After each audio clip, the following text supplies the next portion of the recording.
Magandang araw mga bossing, sa naghahanap po dyan ng 5-seater, mini SUV or crossover na all-wheel drive mga boss. Baka ubra to sa inyo mga bossing. Brilliant white na 2009 Honda CR-V mga boss. Yan, as in presentable to, in and out mga bossing. Ikutan lang natin ng bahagya mga boss. Naka all disc brake yan, R17 ang mags. Tapos tingnan mo naman yung kanyang interior mga bossing, oh. All goods yan mga boss ha. Stock leather pa yan mga bossing. May side airbag pa yan. Ito yung kanyang kabilang side. Likuran mga boss. Okay. Tapos mileage nito 66,177 km mga boss. Ano?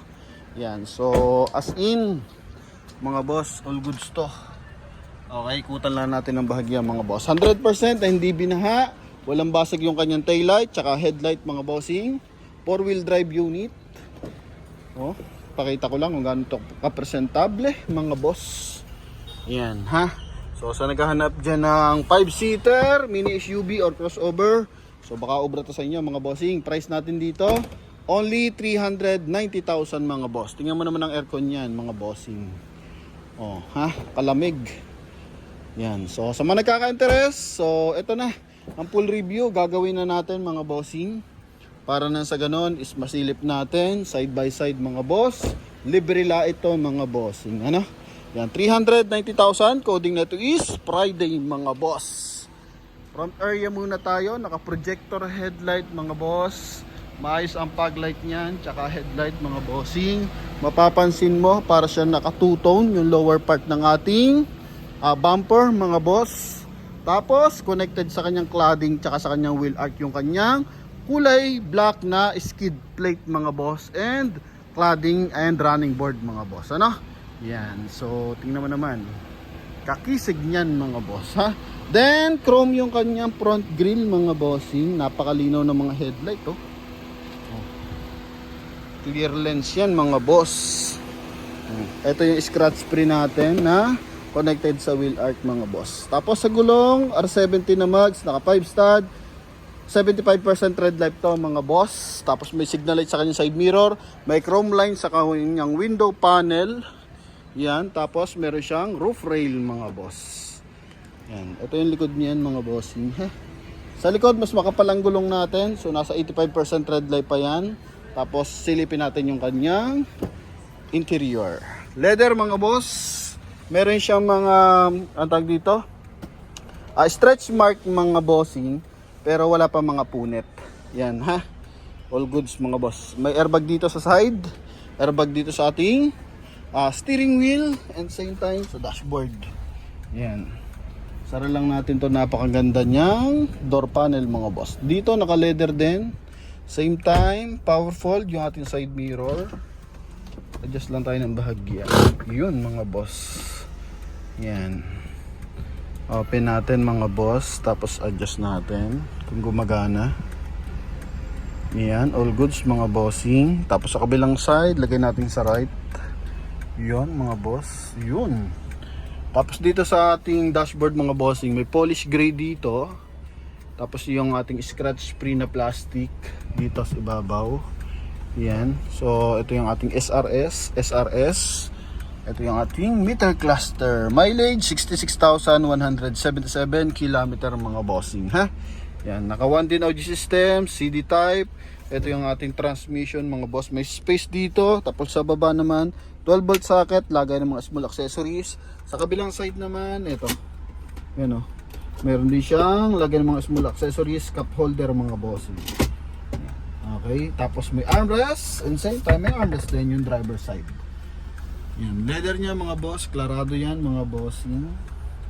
Okay, so wala pa mga punit yan mga boss. Yan. Seal guard sa side, ito malaki. Ornament accent pala to mga boss. Yung seal guard natin dito yan. So ito yung pinaka seal guard niya, plastic lang din mga boss. Ito yung ornament accent, chrome na door opener, napakagandang hand grip mga boss. Yan. Tapos check natin yung likuran, pero before that silipin natin yung ceiling. Kulay beige, tapos yung likuran mga boss.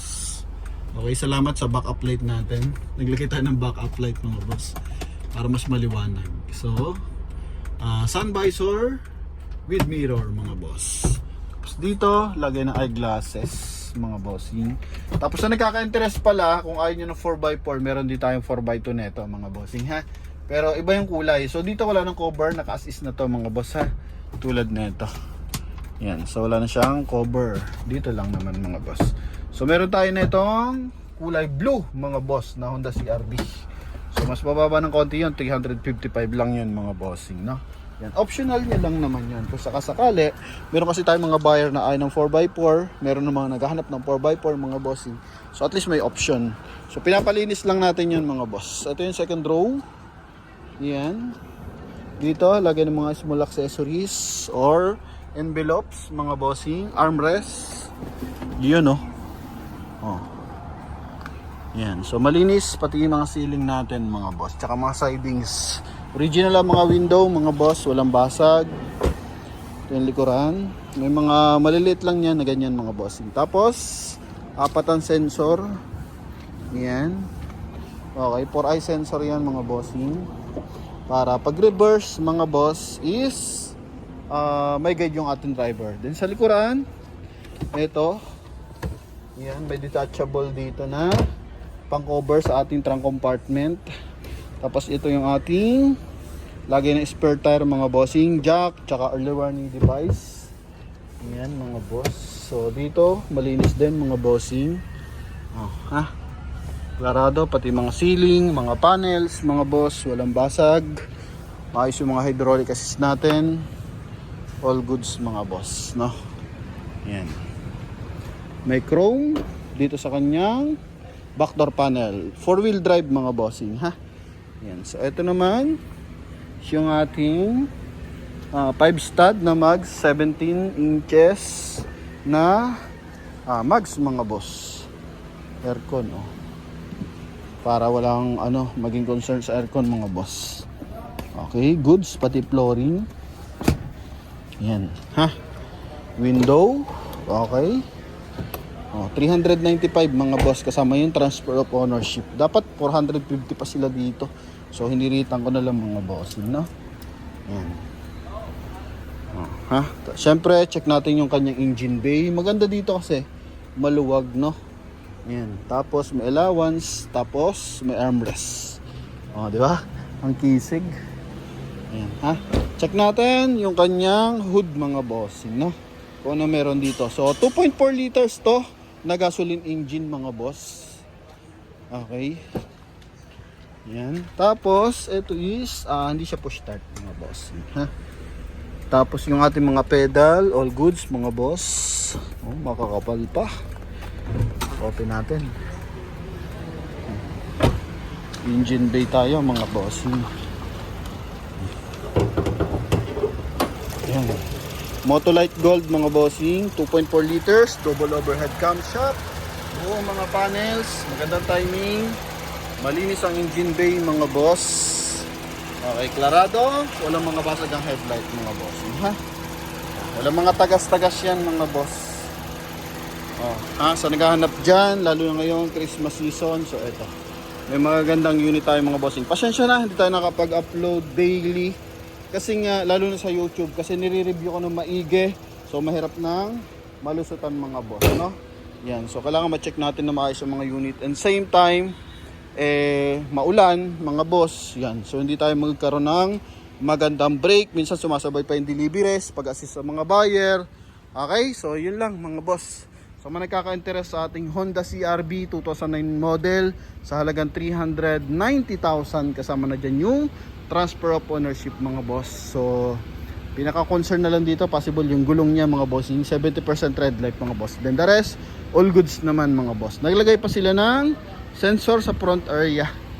Okay, yung dalawang kulay black na yan mga boss. So yan, so at least yun yung pinaka blind spot assist mga bossing, para kung may mga sumisingit, so nadidetect ng ating driver. So for awareness lang naman yan, kaya naglagay sila. Then the rest, goods na goods mga bossing. Medyo mataas ang ground clearance na ito, compare mo sa sedan. And syempre Honda to mga bossing, so medyo class talaga ang datingan mga boss. Then sa lahat nagkaka-interest yun, tawag na mga bossing. And thank you, bye bye.